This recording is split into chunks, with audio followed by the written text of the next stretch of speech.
most Facebook and other large platforms make their money off of user engagement. Since Facebook makes money off of their users, what power do we actually have, and how can we use it to create change? So you all talked a lot about wins, but this and I the way in which I approach work, I approach work looking at the potential around. There's 3 billion users, and if we can even get 10% of users active, you know, having everyone has an analysis around how they feel about Facebook. Many people know it's terrible, but activated around, hey, I actually have power. What would that look like for you? Mm-hmm. I can start on this one. Just because this has been my my work for the last little bit. So yeah, I think first starting out, even getting people to realize that they do have power when it comes to social media platforms and these ones in particular that are huge. That is the first step. And so even just saying, hey, you actually do have power because Facebook, Instagram, like all run off of these ads that are targeted towards us so that like we buy the things that keep this company rolling, right? I think we're kind of conditioned to be just grateful for the platforms and just think of them as just social media platforms. In reality, they are real communities and they are like this digital realm that we all live in. And so we do have the power, but also we deserve to have the power to be able to be a part of governing these digital spaces. So users make or break platforms. Period. That is what it is. We do all the content creation on these, and I think the things that we can do as users is to do everything from signing petitions from organizations like ours represented on this call, to joining user strikes, or even finding any way to make your voice heard by company leadership. And I think the easiest way that I would suggest, like anyone who's watching this or will be watching this later, is to look at organizations that are doing tech accountability work. So, and look at them that are doing them from like an intersectional lens. So like, UltraViolet, Kairos, Facebook Users Union, Change the Terms Coalition, like all of these groups are doing it. And there's like easy ways for you to get involved. But the first thing is to know that like you make or break Facebook as an individual person, as your community, and you actually can do something about it. Yeah, everything Jelani said is spot on. I think, having conversations with people in your lives is also really important, right? Taking those conversations that you may be having online, offline, and really start dialogues is really, really important when it comes to these types of things. Because I think we often feel that the online world is separate from the offline world, but it's not, right? Social media, the internet, they're part of our daily lives. The work, like the world that we've created online deeply impacts the world we have offline and vice versa. So have those conversations with people in your life. Like, I think it's so important to have conversations with adults, kids, students, older people, like, regardless of who you are and where you're coming from, talk about the fact that, hey, like, this is a corporation that makes money off of how many hours I stare at the screen or how many hours I engage with content. What can I do to hold them accountable? It's not necessarily about changing your behavior. If you want to be on the platforms, you should be on the platforms. And it should be a space that's safe. It should be a space that's comfortable, that where you don't need to be worried about being harassed, or you don't need to be worried about getting doxxed, or you don't need to be worried about getting trolled, right? Like, that is the idealistic version of the internet that I think people really started with. And the version we have now is not that. We want it to kind of get back to that if we can. So yeah, that would be my advice. My next question is around, what are some innovative ways, strategies, tactics you have seen used or seen to address gender-based violence online. And it can also be ways in which we keep each other safe, right? What are some ways y'all are exploring keeping each other safe and or supporting on the ground work that's happening?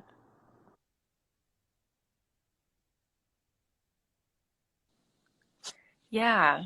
I think this comes back to like what Jelani had said of I think we get really bogged down in the negatives, and I'm sad that it's hard for me to think about ways that I can keep myself safe online. That but I mean I will say, the tools that we can use are in front of us, right? Like it's naming the harms, it's having those conversations, from an organizing standpoint. Calling out leaders in the tech space is a really great tool, right? Like naming the fact that Sheryl Sandberg claims to be a feminist, is COO of Facebook, is doing very well for herself, and is profiting off of the harms and violence threatened against Black and Brown people, specifically Black women. Like naming that and kind of engaging in those conversations, and partnering, working with us, like becoming members of our organizations is a great way, because then you can get looped in, you can participate in a Facebook strike, you can participate in a tweet storm or in a Facebook storm or post storm or whatever, right? Like you can engage with us on that. From the immediate, like what tools are available right now. You can turn off your comments if you don't want people to comment on your photos or things like that, right? I mean, I don't want to like promote that as a solution, because it feels like the moral equivalent of telling someone to wear a longer skirt so that they won't get catcalled. It's like, it's not going to work, but necessarily in the long term. But, in the immediate, that's a tool. You can be private, online, like you can do that, and that's okay. But at the same time, right, like, you shouldn't have to make those sacrifices in order to feel comfortable online. I don't know, Jelani, do you have better ideas? I feel like this is a hard question. Yeah, it's definitely a hard question. Yeah, I think some of the strategy that I find that works the best, especially when we are trying to talk to people en masse about these issues, is really is like connecting the dots and breaking it down.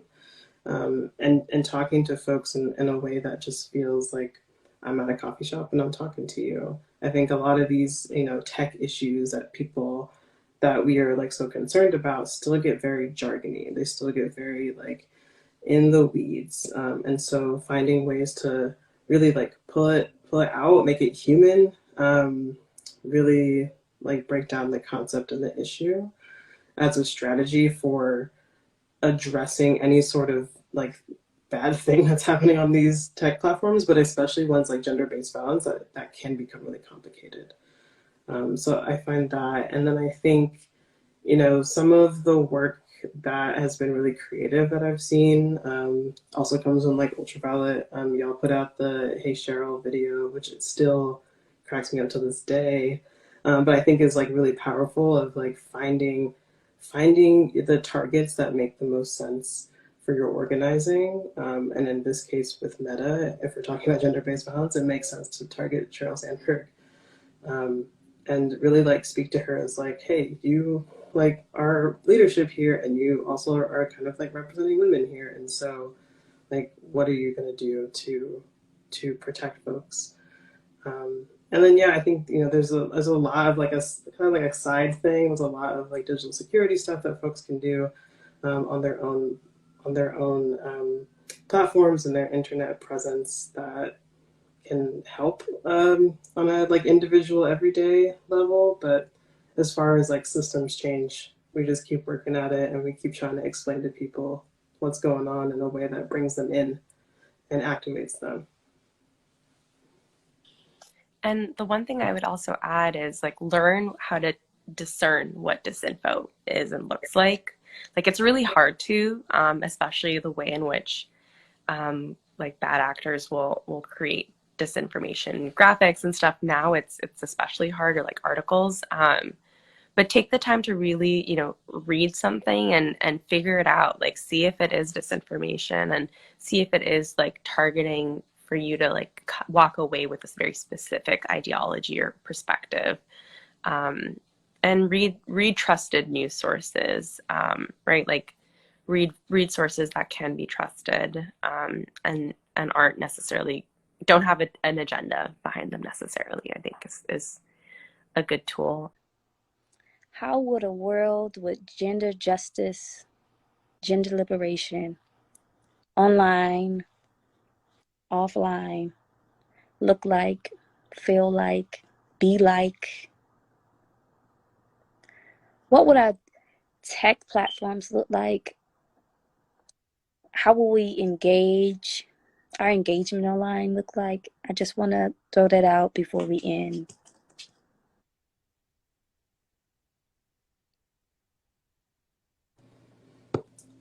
Yeah, I love this question because I love visioning. I think, you know, an internet where people feel like they can build communities that are safe from harassment and violence and actually do that and actually, you know, be able to view this world as a digital realm where we like can work and play and still organize, but do so safely.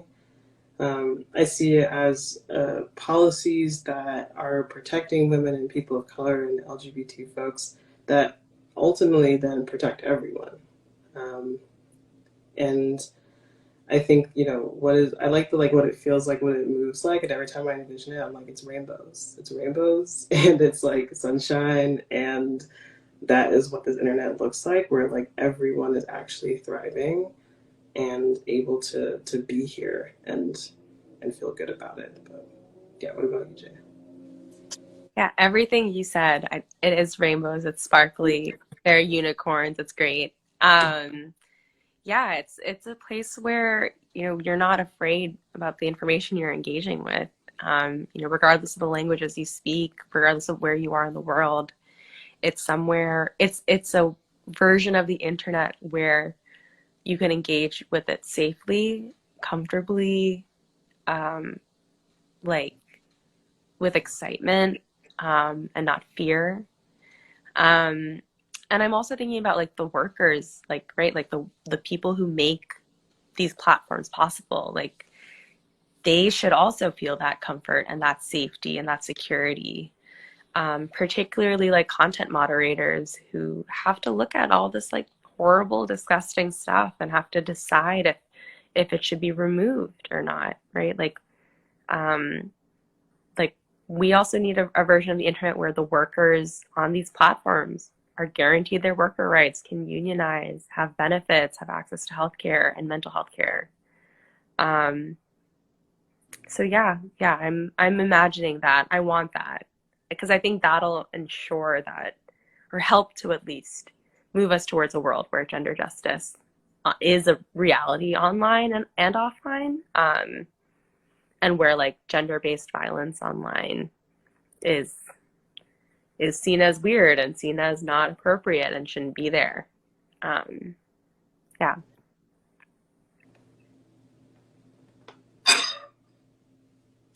In short, it's like, hey, what is your vision for tech for your community? You know, that equals safety, Sí. equals sharing and giving. Yeah. ¿Cómo es tu visión para una seguridad y un acceso a redes sociales mucho más seguro de manera equitativa e igualitaria para todos y todas y todes? Bueno, primero yo creo que lo primero de Facebook, cómo sentirse más seguros, yo creo que eso, primero es la verificación que dices. La segunda es, creo que también el hacer caso a las denuncias, ¿no? Creo que hay muchas denuncias pero bueno, las denuncias de usuarios donde pues menciona que están agrediendo, están violentando, están haciendo discursos de odios. Creo que eso debería de existir, y sobre todo no moralizar, porque creo que hay Facebook hace caso a muchas denuncias moralizantes, ¿no? En donde hay un desnudo, por ejemplo, y no se verifica si es arte o no es arte, pero en cambio hay una serie de grupos sumamente violentos y sumamente, bueno, racistas, y además donde sumamente, en México machistas y feminicidas, ¿no? Y eso, por ejemplo, no se denuncia porque es un grupo de hombres normalmente, en donde pues no hay una mujer desnuda, pero sí hay palabras, ¿no? Hay frases. Creo que eso debería ser lo primero. Creo que me parece que sí debería de ser mucho más abierta, dejar que la ciudadanía pueda mantener ese equilibrio de equidad y de igualdad. Creo que las redes sociales han dejado de ser una empresa, ¿no? Creo que es un mundo virtual en donde sí tiene que haber empoderar a la ciudadanía en distintos temas y para disminuir otros, ¿no? Creo que Ya, es una... ya me toca, ya me toca.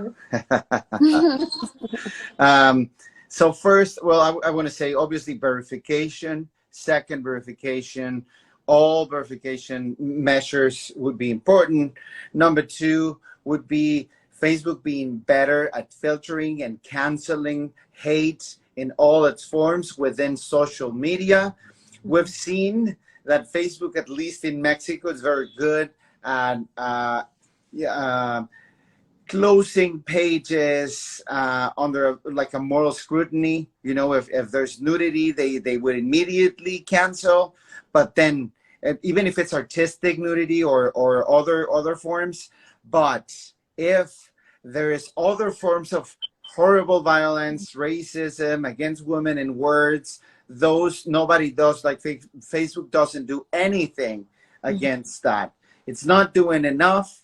It's not doing, seems like it's focusing more just on the morals, but not on the safety.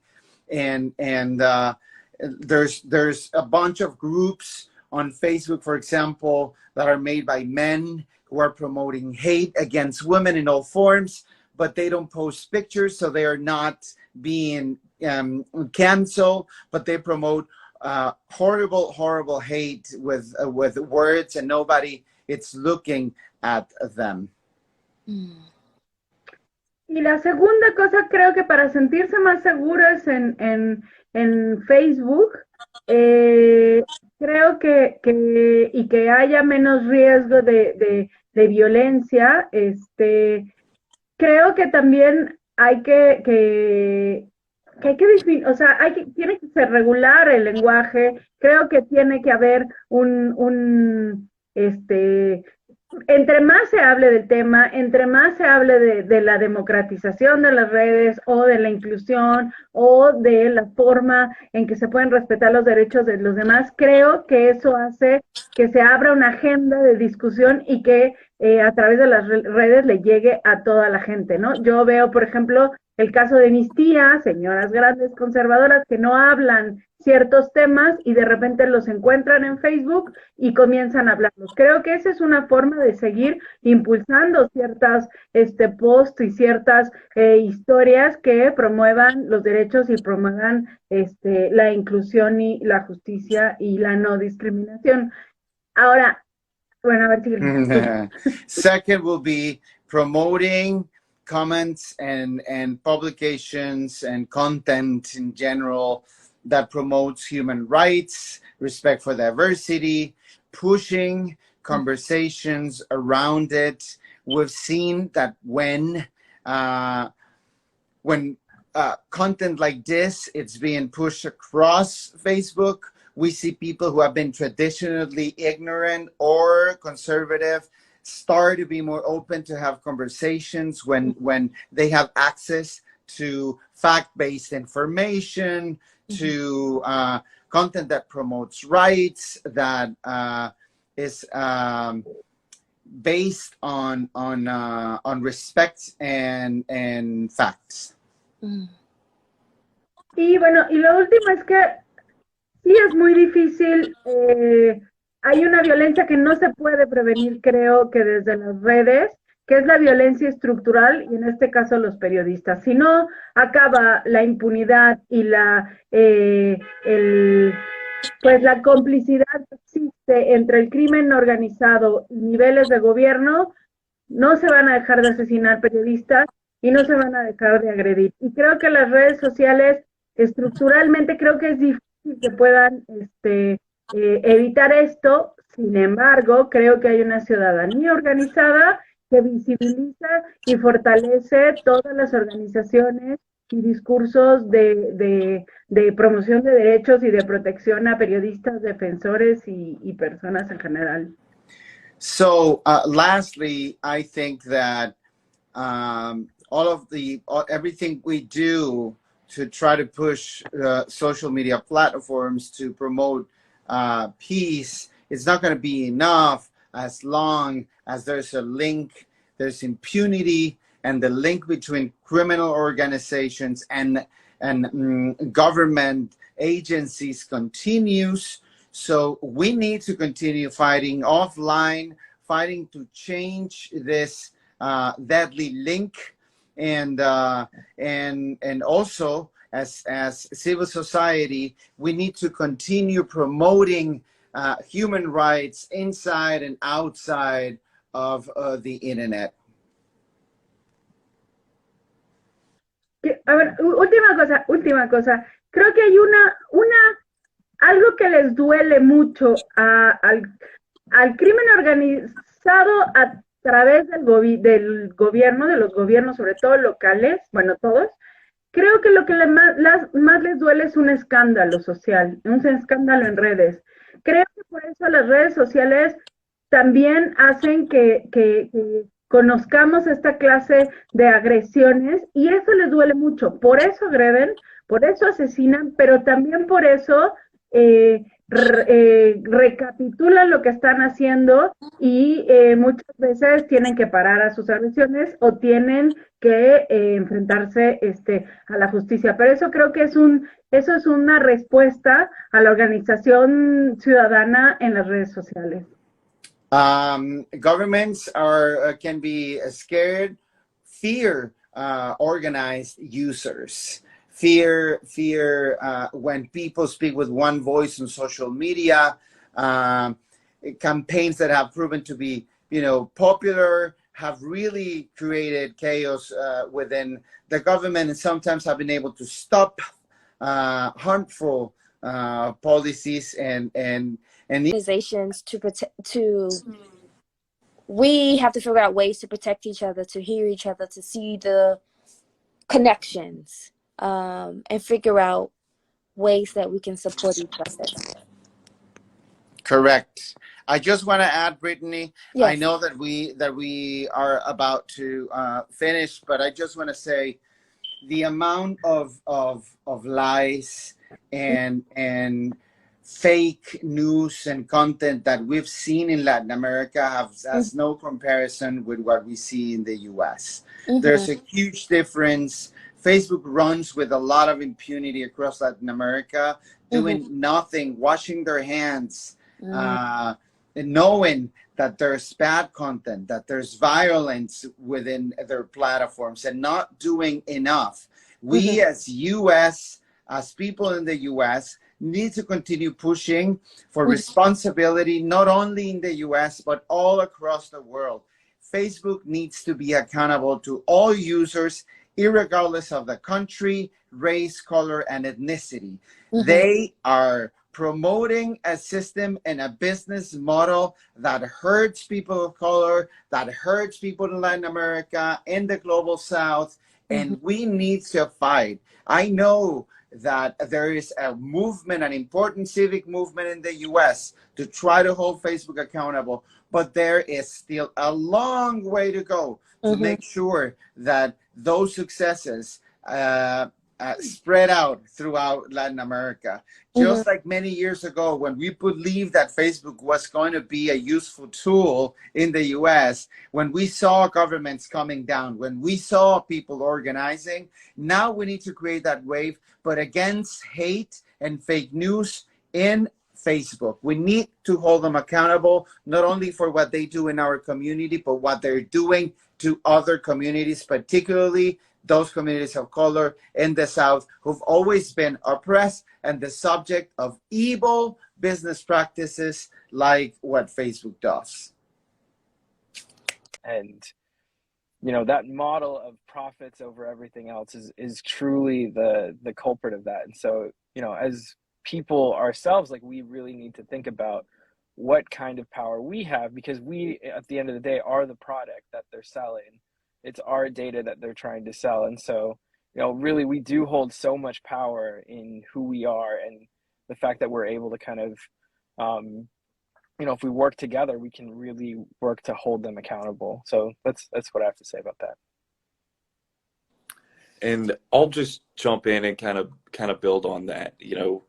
Like you said, Facebook's business model really incentivizes the spread of the most radical pieces of content, and this really results in the spread of disinformation writ large and election disinformation at an absolutely massive scale, right? Disinformation about the 2020 election played a significant role in the events leading up to January 6th and has caused people all over the country to lose confidence in our election. So not only is it resulting in people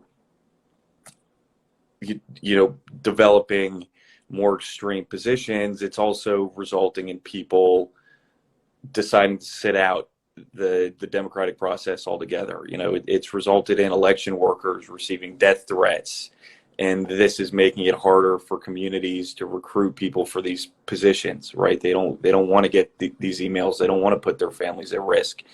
Some of the disinformation we've seen has served as the basis for legislation that's intended to restrict the voting rights of our most marginalized communities. I mean, the effects of all this are very wide-reaching, and you see it in what happened in Buffalo and on January 6th, right? These things aren't going to be anomalies anymore as long as Facebook continues to do what they do.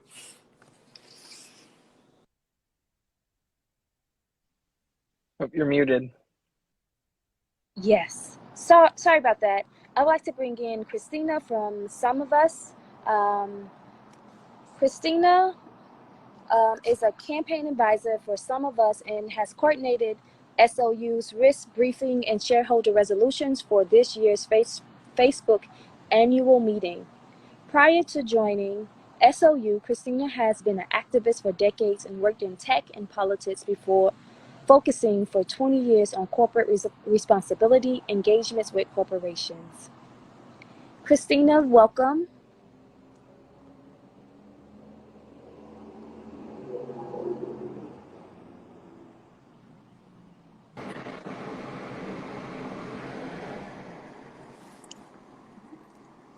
Welcome.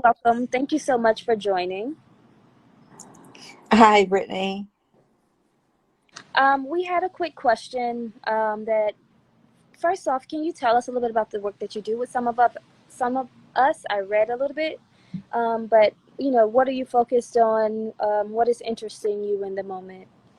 Certainly. I'm Christina O'Connell. I see Brent Blackaby here, who I knew from Fire Dog Lake days, so I will just, it kind of surprises me. But I'm working with Some of Us as a shareholder engagement advisor. And so I've been working as part of the Disinfo team on sort of connecting with both the investment community and the wider community on Facebook and Alphabet. And so we've issued a report on the risks to investors of investing in Facebook, and then also filed or co-filed 4 different shareholder resolutions that were filed by our members. So Some of Us, in case folks don't know, is a global corporate accountability advocacy group. We have millions of members worldwide, and a number of our members are shareholders in various companies, and then will use their share ownership to allow us to file resolutions to try to bring about change or to raise issues with the boards of directors and with the institutional investors who have so much control in these companies. Though, of course, with Facebook, the only person who has control is Mark Zuckerberg, since his shares count as 10 votes for any one of ours. So we've been, this season, we've been quite involved in addition to issuing a report and co-filing resolutions. We've been very involved in pulling together a coalition of organizations and groups under the hashtag MakeMarkListen, and with a variety of folks from 6 different major unions. I mean, NEA, AFT, AFL-CIO, SEIU have all supported the effort. A number of medical professionals organizations. We've met with folks like the Democratic State Treasurers to talk with them about any of their investments in terms of state pensions in Facebook. And we've reached out to over 4,000 institutional investors, as well as the broader, our whole membership, who we've asked if they have any shares, not just folks who own shares themselves, but folks who own shares because they have them in their pensions or in their mutual funds. A lot of folks don't realize that the mutual fund you're in, if you're in one, or a pension you're in, if you're in one, may very well own shares in Facebook. And that is a good chance to write to whoever manages that and tell them to either vote for the resolutions that are calling for change or ask them to sell. Thank you for that overview. The question that I had just asked was around the mass shootings. We've seen how the people are becoming radicalized on platforms like Facebook, right? And Facebook continues to not do anything about it, right? And the work that you all are doing is so important because it allows for people to have a voice and a say and to use their power. And so we're having this conversation around like Facebook can touch literally everything in our communities, right? Because we share so much online. So the question I had was around, one, what is the connection between what happened with the mass shooting and us fighting for our democracy when Facebook continues to meddle in our elections? And, what are some things that we can do to combat that and support the work that's happening on the ground? I think that one of the things that's very important for us to kind of step back at certain points and look at the actual amount of power that Facebook and more specifically Mark Zuckerberg holds. And I think that it's really easy to kind of forget that. We may, everyone I know hates Facebook, right? And has a problem with it, and whether they leave it or not, they're like, oh, it's really awful place, right? It's an awful thing. But at the same time, they're not thinking about the level of power that someone like Zuckerberg has to control an organization that is so huge and has such a huge level of impact, and provides the platform, provides the opportunity for people to become radicalized, for there to be the kinds of problems that we see, whether it's today's shooting, which I know has shaken all of us, but each of these events. And I think that we kind of miss the fact that it's not just that Facebook is that kind of a yucky place, but that there's a control level, there's a power level that we kind of miss happening. And also that Facebook is so huge that it may be unmanageable.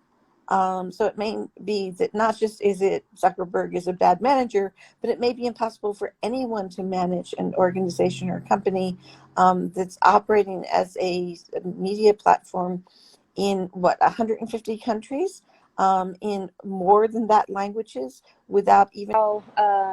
The people are becoming radicalized on platforms like Facebook, right? And Facebook continues to not do anything about it, right? And the work that you all are doing is so important because it allows for people to have a voice and a say and to use their power.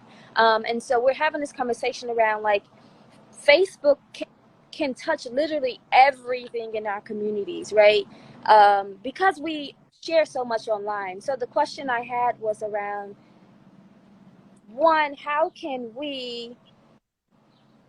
what is the connection between what happened with the mass shooting and us fighting for our democracy when Facebook continues to meddle in our elections? And, what are some things that we can do to combat that and support the work that's happening on the ground? I think that one of the things that's very important for us to kind of step back at certain points and look at the actual amount of power that Facebook and more specifically Mark Zuckerberg holds. And I think that it's really easy to kind of forget that. We may, everyone I know hates Facebook, right? And has a problem with it. And whether they leave it or not, they're like, oh, it's really awful place, right? It's an awful thing. But at the same time, they're not thinking about the level of power that someone like Zuckerberg has to control an organization that is so huge and has such a huge level of impact, and provides the platform, provides the opportunity for people to become radicalized, for there to be the kinds of problems that we see, whether it's today's shooting, which I know has shaken all of us, but each of these events. And I think that we kind of miss the fact that it's not just that Facebook is that kind of a yucky place, but that there's a control level, there's a power level that we kind of miss happening. And also that Facebook is so huge that it may be unmanageable. So it may be that not just is it Zuckerberg is a bad manager, but it may be impossible for anyone to manage an organization or company that's operating as a media platform in 150 countries, in more than that languages, without even having moderators for even a third of those languages. We tend to think of it, those of us who live in the States tend to think of it as a U.S. phenomena or a U.S. company, and we think about the impacts here, but we also really miss the impacts worldwide, and the fact that, say, India is the largest user base for the company. So I think we have to take in the scope of it and then try to figure out if it's possible to even manage a company that size. And if not, which is my suspicion, then we definitely need to do everything possible to bring about legislation and regulation to stop it. Thank you for sharing that. What about Facebook's business model or the need for profit makes platforms dangerous for users? And not just users, because we're talking about democracy, right? And so we've seen what happened in 2018. I worked on midterm elections all across New York State. And the amount of misinformation and disinformation that surrounded campaigns, the campaigns that, grassroots people were on the ground trying to combat this information without resources. What are the dangers? How are y'all preparing for it coming into the election cycles that's about to, we're about to turn up with GLTV? Like, how are you combating this information? Or what are we looking for in this moment?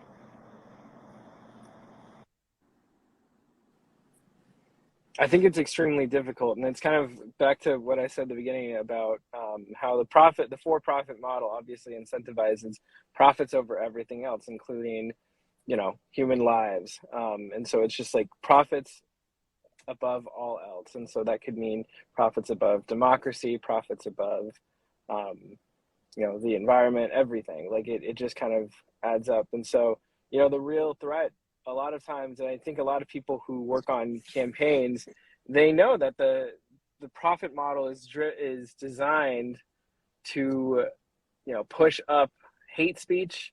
It's designed to promote right-wing extremism. It's designed to provoke the most emotion rather than like logical responses. And so, because we have this this profit model, a lot of the accurate information gets put down.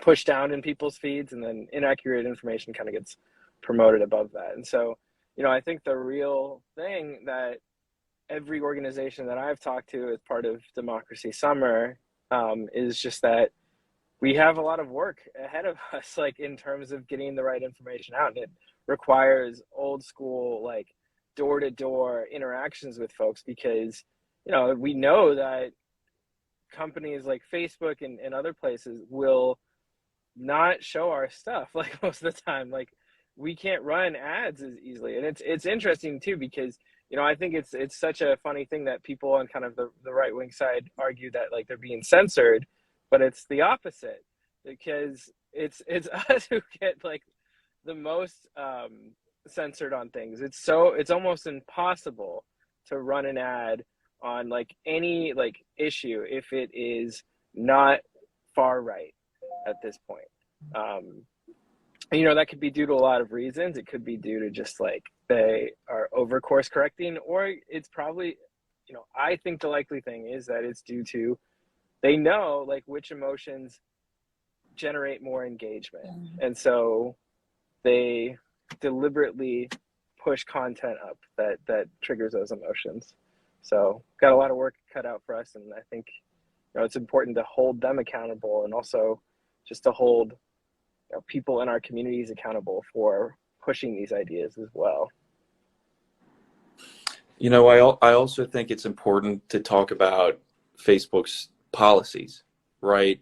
There's no real consistency or transparency in what they do, and that's reflected in their policies and how they conduct business, right? I think it's inherently dangerous, and they're generally willing to sell out users and their well-being. So, for example, a few months ago, Common Cause and several other groups sent a letter to Facebook asking them to close a loophole that allowed former President Trump to fundraise despite him being suspended from the platform.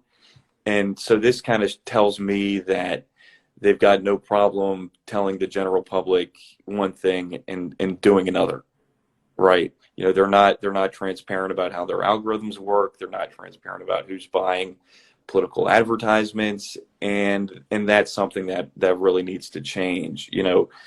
A couple weeks ago, Common Cause, along with Free Press, the Leadership Conference on Civil and Human Rights, the Center for American Progress, and Lawyers Committee for Civil Rights Under Law released a letter calling on the social media platforms to take action to address election disinformation on their platforms in advance of the midterm elections. So, we need to be loud about the changes that we want to see, and we need to hold them to it. That's certainly true. I mean, I think it's important for us to be very loud about what's needed. There were certain protections that were used, I'll say lightly, but were used around the 2020 election, and and then they let that go before even, immediately after. They didn't maintain those protections to actually control what the algorithms were pushing and what they weren't. I think we have to both raise a fuss about the current election cycle in the U.S. And elsewhere. We have to hope that we have a sudden surprise change like Australia has just had. And I think we also have to support the adoption of